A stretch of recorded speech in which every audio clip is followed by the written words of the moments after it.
Greetings, programs. This is Wretch, and welcome back to Shadowrun Dragonfall. In the last episode, we escaped from our run at OTK International. I believe that's what it was called. Yeah, OTK International. And now the Knight Errant's comlinks are going to be compromised for our job for Frau Mueller. So good stuff there. We're back in the Kreuzbasar, and I need to go talk to Paul and let him know that the run went by well. But first, I think that would be kind of cool to go ahead and walk around the Kreuzbasar and talk to the denizens for a bit. See if anything's changed. Here's Samuel. Hello again, my friend. What can I do for you? Ask how Alexander is doing. Okay, looks like the same old stuff. Let's talk to Lane. He got attacked the last time that we talked to him. Lane looks to have mostly recovered from whatever happened the other day. A few butterfly stitches keep closed the lacerations on his face, and his damaged prosthetic looks to be functioning normally once again. And what brings you around today? I want to talk about, well, let's see. Yeah, I want to talk about what happened the other day, man. The old soldier glowers, but given his physical handicaps and his recent injuries, he hardly makes for an intimidating figure, troll size notwithstanding. Hang my loop. I'm not a child, man. I'm not helpless, and even if I was, leave me to whatever fate I've earned. Let's keep on. Who was it? Someone who heard an unfounded rumor. A rumor about me joining up with the ORC, presumed favorite polyc club among us trogs. Maybe he was humanist, or maybe just another flux fanatic who thought the balance of power would be upset by me joining up with Orc. I don't know, and I don't care. I just want to be left alone. And what did they want?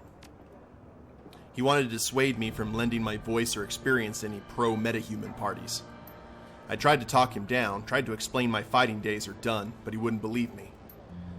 Bastard made a liar out of me when I beat him with my crutch. Well, will they be back? Not if they know what's good for them. Last time they caught me alone, taking a shortcut through an alley. I won't make that mistake again.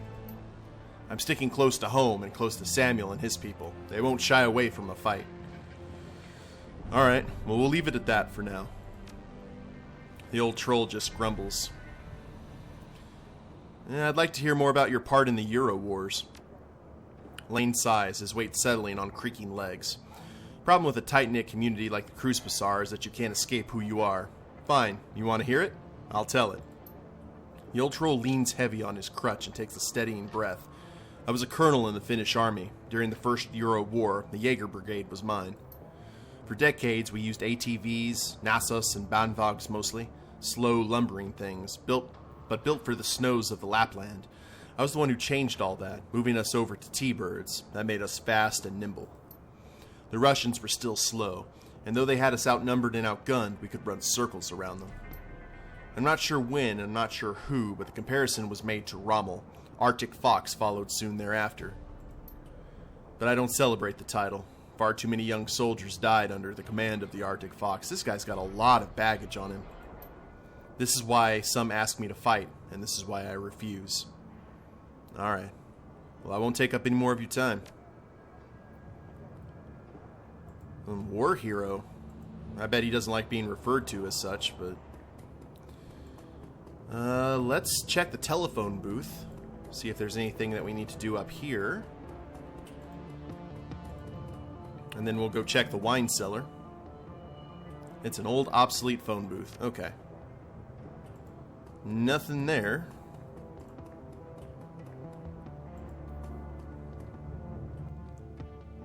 And still kind of, because you never know when an RPG may suddenly show something that you didn't notice the last time that you were there. Final Fantasy games... Square Enix games, pretty much, or infamous at that. Looks like we're clear. Let's talk with Lucky Strike. Maybe she's upset. Hopefully she's not upset that we didn't hire her in the last run.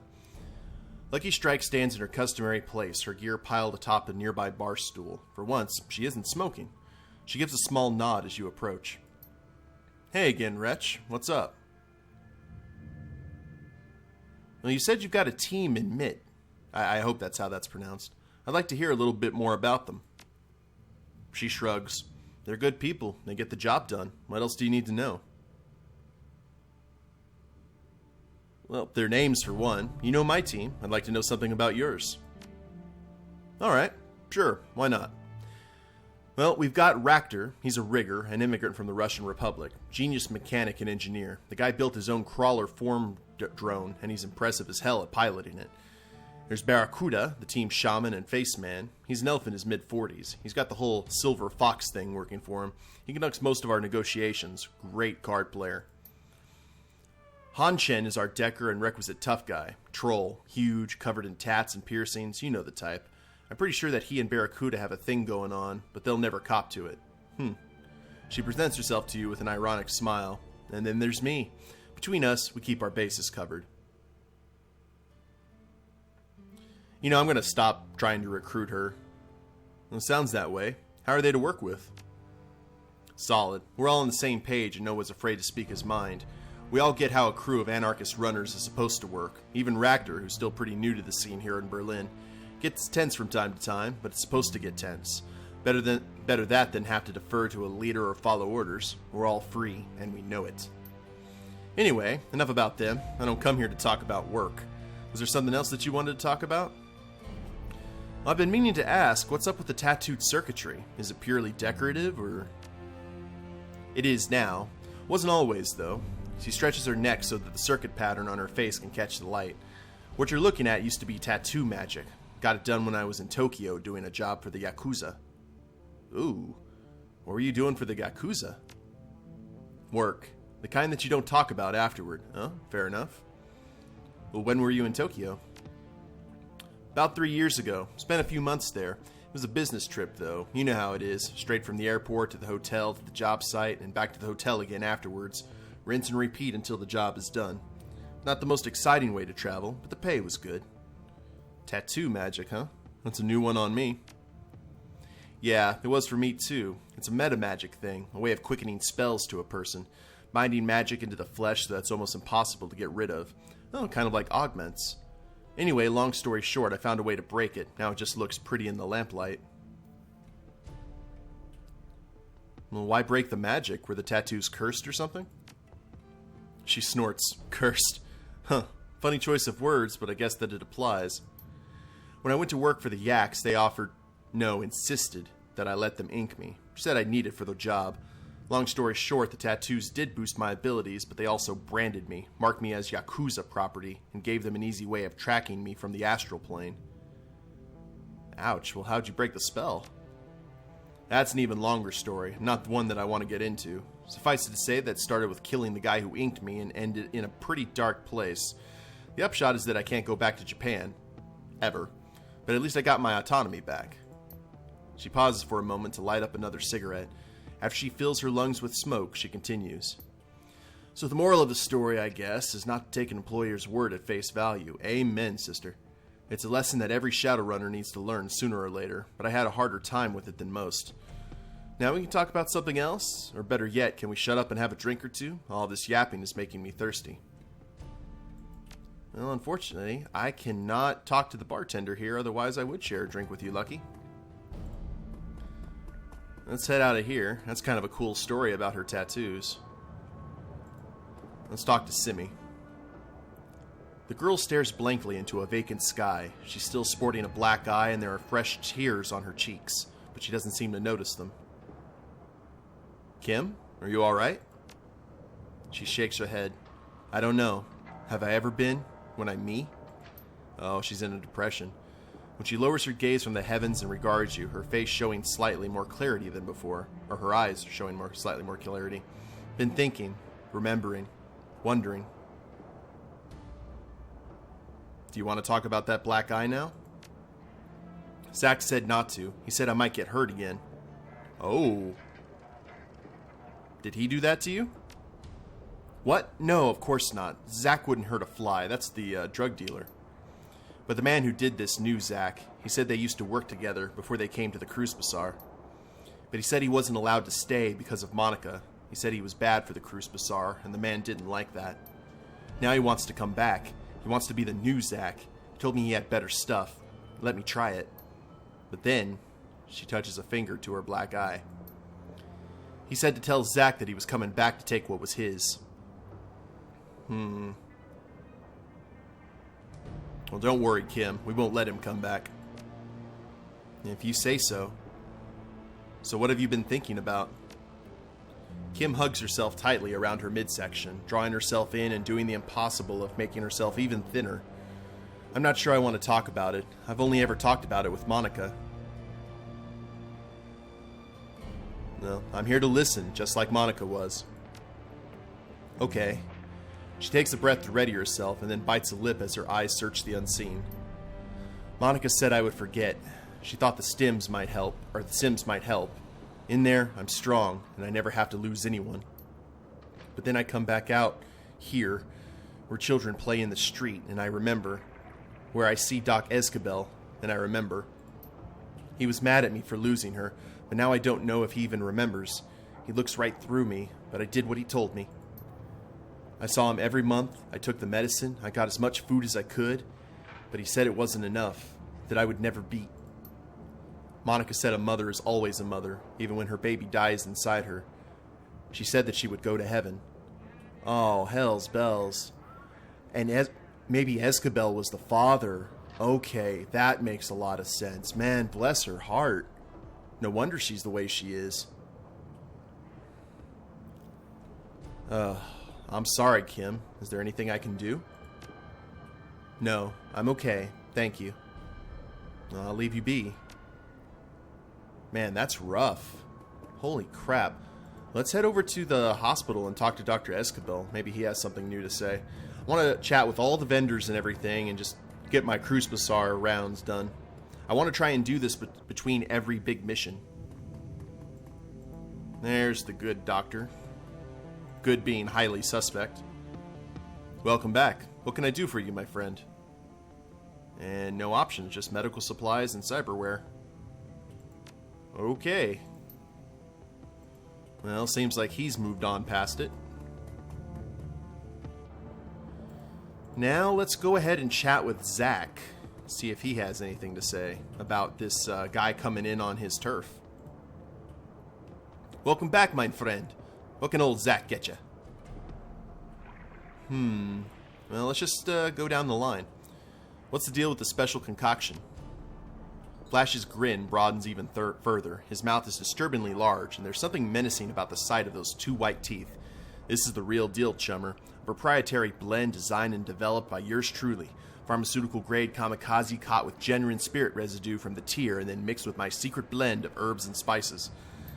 He produces a small packet filled with iridescent purple granules from the pocket of his dirty jeans. You want to get high? Buy some Nova Coke and throw yourself a party. But if you want to soar, you get yourself some Flash. So, you want to conduct a little business? Well, you said that you knew magic. Are you a street mage? Zack lets out a throaty, barking laugh. Street mage? Me? Do I look like a street mage to you? He shakes his head, but his smile doesn't waver. He fishes a small bag of pills out of his back pocket and dangles it before your eyes. No, chummer, I'm not a street mage. I've got the magic in my blood and the magic in these bags, but you won't catch old Zack studying any spell books. Okay, well, let's talk about something else then. Yeah, he's still trying to get us to buy something. What's up with the bandages on your hands? Zack snorts out a short burst of laughter. He waggles his bandaged hands in front of you. Oh, these? Nothing much, chummer. Nothing much. Tussle with a spirit back in Amsterdam. You know, we elves are a very spiritual people. Oh, I don't know anything about elves, otherwise I could call him. You fought a spirit with your bare hands? Did I say fought? Zack winks at you, his smile twisting up into a licentious smirk. You can't help noticing that his eyelashes appear to be dusted with glitter. Nah, chummer. Zack Flash is a lover, not a fighter. We partied and then we tussled. Hard not to get banged up under the circumstances. Gotcha. And what was that you were saying about elves? Elves, you know, my people, are creatures of the spirit. We got the magic in our blood whether we sling spells or not. I'm telling you, I've talked with spirits all my life and it has nothing to do with praying to a totem or studying spell books. Flash lowers his voice to a conspiratorial whisper. Between you and me, my mojo is stronger than any corpse wage mage. Take those rat scum bastards at Aztechnology. They cast spells all day and night, right? Fire this and lightning that, just toss them around like candy. Right. Well, me, I'm just doing my thing. Not casting spells. I'm storing up my energy, saving it. Can you imagine how much magic I have? No, I don't think that's how it works, Zack. Trust me, friend, I have secret knowledge. He slowly turns his head from side to side to give you a good look at his upturned ears. Like I said, it's in the blood. Biotech 3, examine his ears. Are they fake ears? That would be hilarious. Well, I don't want to buy any drugs for him, so we'll take care, Zack. Later on there, chum of mine. Oh, I need to pump up BioWare. I need to anyway, because that's what keeps the med packs working, or working well. Let's look here. Yeah, we have nothing in biotech. We need to get some, like pronto. Oh, just another thing to level up. Now, let's head over here. Trying to remember what's all what. Nothing around this area. Oh, there's Gunari. Anything new to say? Let's see what we have on his inventory. I think the same old stuff. We need range combat 6. Which hopefully we'll get here by our next run. And let's go ahead and tip the dancer. Tipper 5, because we haven't done it in a while. And now I guess we'll just head over to Altug's. Oh wait, we haven't gone in here in a while. The Talus Kramer. There's the elf that we went on a magic carpet ride with when we first met her. Absinthe turns to face you. She takes care to avoid looking you in the eye. Wretch, when you speak with the men who are not men, the fleshy puppets imprisoned behind glass, you must remember that they dream. They may not be real people by your definition of the term, but they do have dreams. That alone makes them worth saving. That was an awfully strange way to open a conversation. Was it? Then I'm sorry. I didn't mean to offend. She looks away. I merely comment on what I see. Alright, well that's all I needed from you. Be well, human. Is Algernon, is that his name? Algernon, hey, got it right. Hello again. May I help you? Well, let's look at the questions here. You're in luck. I have a great many answers. Algernon, what do you know about the great dragon Firewing? The elf ponders for a moment, twisting a ring on his right hand. Fürschwing, the Firewing. That is a name that I haven't heard in some time. Over 40 years, I believe, though I cannot say for certain. Time and I do not get along. She was among the first of the great dragons to awaken, and the first to be killed by meta-humanity, or so the story goes. Looks like I asked the right person. You have insight? I do. Into a great many matters. Absinthe interjects. A great dragon is not like other awakened creatures. Whereas a basilisk is nothing more than a Komodo dragon whose genetic structure was mutated by magic's return, a great dragon is a creature of magic. A creature that has seen more than one cycle of the world, and this is the 6th. When a great dragon falls, the sound resonates across time and space. Got it. You're skeptical. So how does the story go? Fürschwing awakened, along with Lofir, or Lofwire, Nebelhair, and Kaltenstein, around the first decade of this century. She was the first seen over the Harz Mountains, and after a long flight announcing her presence, she began raining fire on every town and village she came across. Yeah, why the attack? Think she was protecting her lair? No one knows. Firewing was never engaged in dialogue. German military forces are said to have killed her over the SOX the year she emerged. This after months of fire, devastation, and terror. Her body was never recovered. Whenever I hear the body was never recovered, I immediately think faked her own death. Beware the holovids, my friend. They will rot your brain. Nevertheless, it is possible that the Firewing still exists. Dragons are cunning. Quite cunning. And a sealed emergency zone is, by its very nature, sealed, We cannot know what happens inside with certainty. One must wonder what effect the radiation from a nuclear meltdown might have had upon her. Any theories? Algernon crosses his arms across his chest. No, I do not deal in theory. Despite her death, there was a rumor that she had been seen over Iceland sometime after her fall, but has never been confirmed. Some speculate that the viewer witnessed her astral form and that her body still lies in the SOX. When I hear his voice in my head, I obviously know I'm reading it in mine, but I hear the guy who voiced Martian Manhunter from Justice League Unlimited. Now, is there anything else that you need to know? Alright, well, I've got to go. Thank you, sir. Magic stuff is pretty much useless to a decker like me. Not to mention I'm going to be equipping myself with some cyberware before too long. Let's talk to Cammy. Cammy brightens up as you approach her, grinning widely. Hey there, Altig was just telling me you were around. I was wondering if you might be willing to trade a story or two. Oh, what are you looking for exactly? The girl taps a finger thoughtfully against her chin. Well, you're new here. I know that you knew Monica, and I've got a vague idea about what went down the night she died. But I want to know what you think your most exciting adventure has ever been.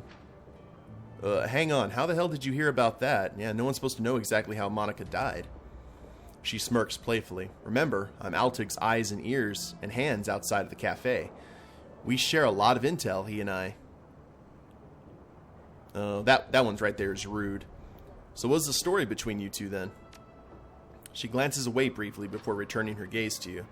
I suppose I can tell you. If the Monica thing was a secret of yours, it's only fair I share one of my own. I never really went to school, pretty much been a street kid as long as I can remember, and there was so much to learn from people outside of school that I never really bothered. Makes it difficult to get a job, so as all good street kids do, I chose a place to haunt with my friends and always hung out there. That was Altig's cafe, and he was super nice about me and mine. I felt more comfortable with him than I ever did mine Fada. Her eyes narrow only for the briefest of moments at the word, and we talked a lot when I was waiting around for my friends. He must have been fairly comfortable with me too, otherwise he wouldn't have offered me a job. Well, what is it that you do, really? Technically, I'm the barista, but like I said before, ears and hands. I run his errands, I gather gossip, and sometimes I even make coffee. I much prefer his hookah options, though. Real coffee makes me feel paranoid. Speaking of which, I should probably get back to work. See you around. Well, I like Cammy. Didn't tell her any stories, though. And let's see what Altig has to offer. Altig smiles at you from behind the counter. Welcome back, Honored Effendi. How may I serve you? Well,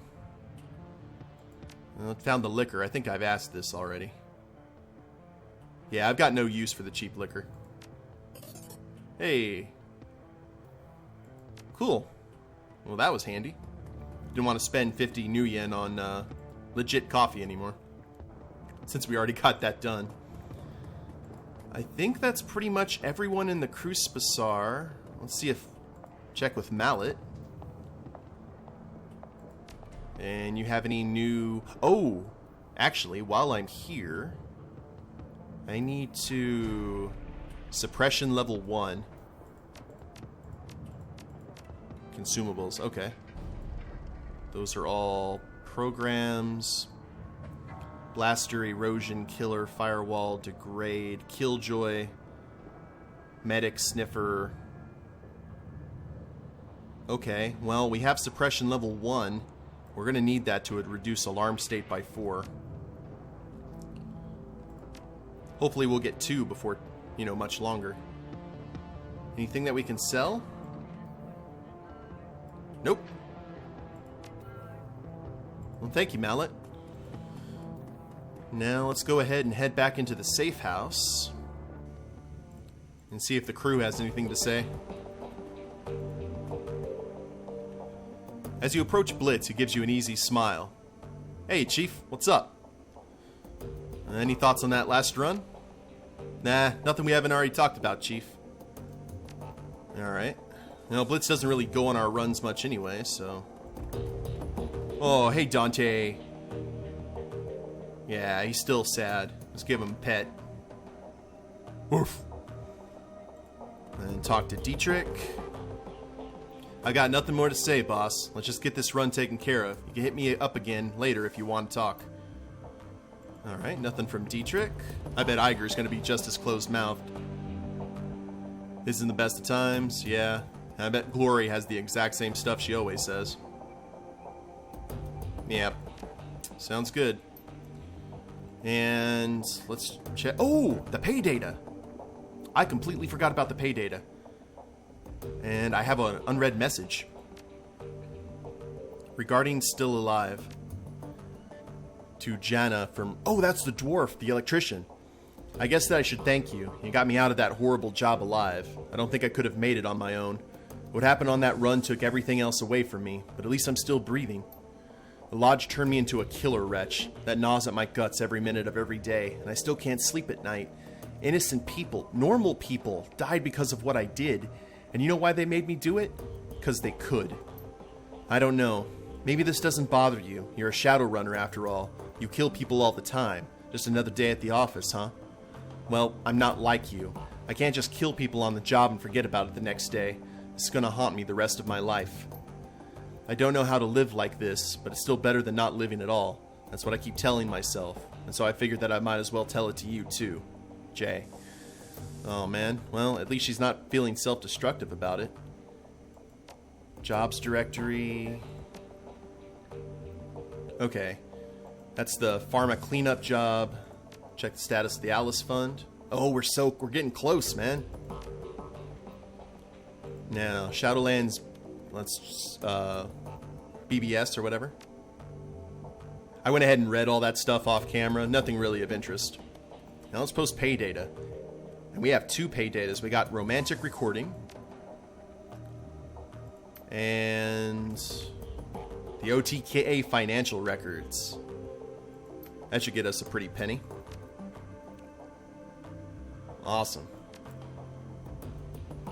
Okay, well, we got all of our business here in the Kreuzbasar done, and nothing more to do than talk to Paul and get the next phase of the job against Az Technology started. And we'll do that first thing in the next episode, guys. I hope you've enjoyed it. If you liked the video, go ahead and click like down below, subscribe to the channel, leave a comment, that'd be a big help, and we'll see you next time. Later days, everyone.